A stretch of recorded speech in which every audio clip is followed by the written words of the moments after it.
Sénégal, bonjour. Après Macky, la justice est-elle au service du projet? Voilà l'interrogation Kouroubaïfel et Molde Bouride qui barre la une de Tribune quotidienne ce matin.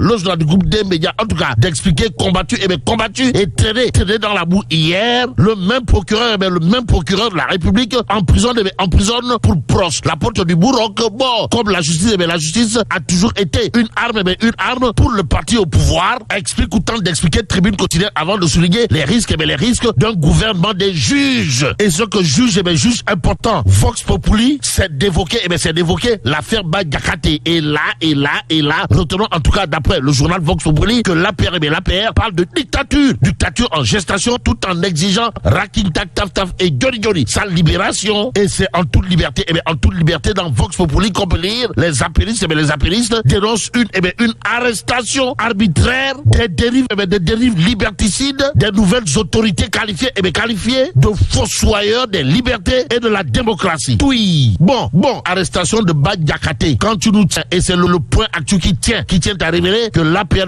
déterre la hache de guerre contre Pastef les patriotes. En tout cas, le Pastef met en péril notre vivre ensemble. Voilà ce que considère à plus d'un titre l'APR autour de l'arrestation de Bah-Diakhaté. Nous livre le point actu. Et c'est Besby le jour qui révèle à sa une Bah-Diakhaté. Réchauffe, APR Pastef les patriotes. Et là, passe d'armes, c'est le titre de Besby le jour. Ce jour, le journal, en tout cas, de renseigner, l'APR exige Raking Tak Taf Taf et Johnny pour ne pas dire soukrette boukrette, voire la libération immédiate et sans condition de l'activiste, d'où la réaction au vitriol de Abbas Fall, qui jure la main sur le cœur dans Besby le jour avant de dire à haute intelligible voix, le gouvernement doit déclencher les poursuites judiciaires contre ces voyous, ces sambaboïs de l'APR. Détoile Abbas Fall. Waouh. Bon, action, réaction. Maître Amadou Sall, avocat de Bah-Diakhaté, de considérer à plus d'un titre, toujours dans Besby le jour, que son client, comprenez Bah-Diakhaté, a fourni des preuves. Mais la preuve que ça sent le Nefer Mabrour dans le Tchaya de monsieur le maire de Singa. Et à lire dans Besby le jour, le journal de renseigner, en tout cas, que le monde s'effondre, sur Tierno Diagne. De quoi s'agit-il exactement? Monsieur le maire de Singa, en prison pour blanchiment et faux billets. Bon, la valeur estimée à 500 millions de francs CFA. Précise en tout cas Besby le jour. Ce jour, l'autre journal qui semble nous renseigner que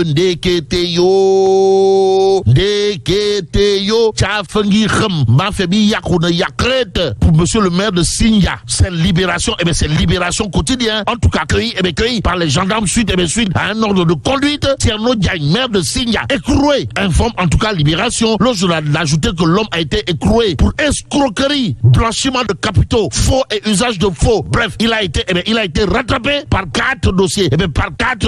Explique Libération ce matin. Pendant ce temps, le quotidien Yor ce matin de révéler à sa une audit des états financiers du Probiz, exercice 2019. Et là, Yaye Fatou Diagne, c'est comme qui dirait plus de 666 millions de francs CFA dépensés sans pièce justificative. On est où là? C'est l'interrogation qui s'imposerait. En tout cas, Yor toujours au chapitre de l'audit des états financiers du Probiz, exercice 2019, de parler d'une histoire de prise en charge de certains journalistes, sans oublier plusieurs transports financés sans pièce justificative. Renseigne en tout cas Yor quotidien ce matin. Bon, intéressons-nous au quotidien, le quotidien qui nous révèle Sonko passe Macky Sall au scanner. De quoi s'agit-il exactement? De revue des finances publiques. Et ce que rend public dans cette histoire, le quotidien gravite autour d'un fait. Comprenez? Le PM proche la porte du Bourroc va réexaminer les budgets de janvier 2019 au 31 décembre 2024. Y a-t-il lieu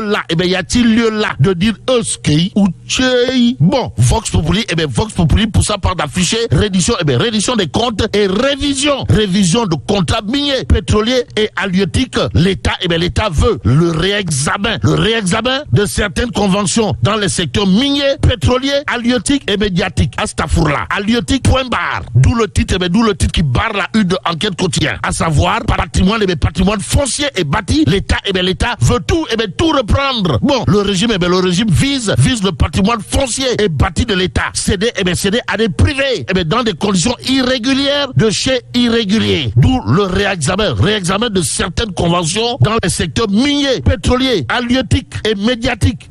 Halieutique, point barre. Explique en tout cas, enquête quotidienne ce matin, le journal, en tout cas, d'ajouter, le PM demande la revue approfondie des finances publiques du 1er janvier 2019 au 31 mars 2024. Ça veut dire quoi? Ça veut peut-être dire que Tcharan Fakre, surtout que enquête quotidienne parle d'un projet de loi d'orientation sur l'autonomisation économique durable des femmes en gestation. Et pendant ce temps, l'évidence quotidienne de parler de programme de 100 000 logements, histoire de retenir comprenez, un échec total, un échec global, d'où l'intérêt de la question, à savoir, mais Anne Ralisby, pour l'instant, retenons l'autre information de l'évidence quotidienne, comprenez, première mesure du président Bassirou Diomaye Diakhar Faye, se félicite et exhorte un toilettage complet du foncier. Aussi, tribune quotidienne, pour ça, pas de renseigner désencombrement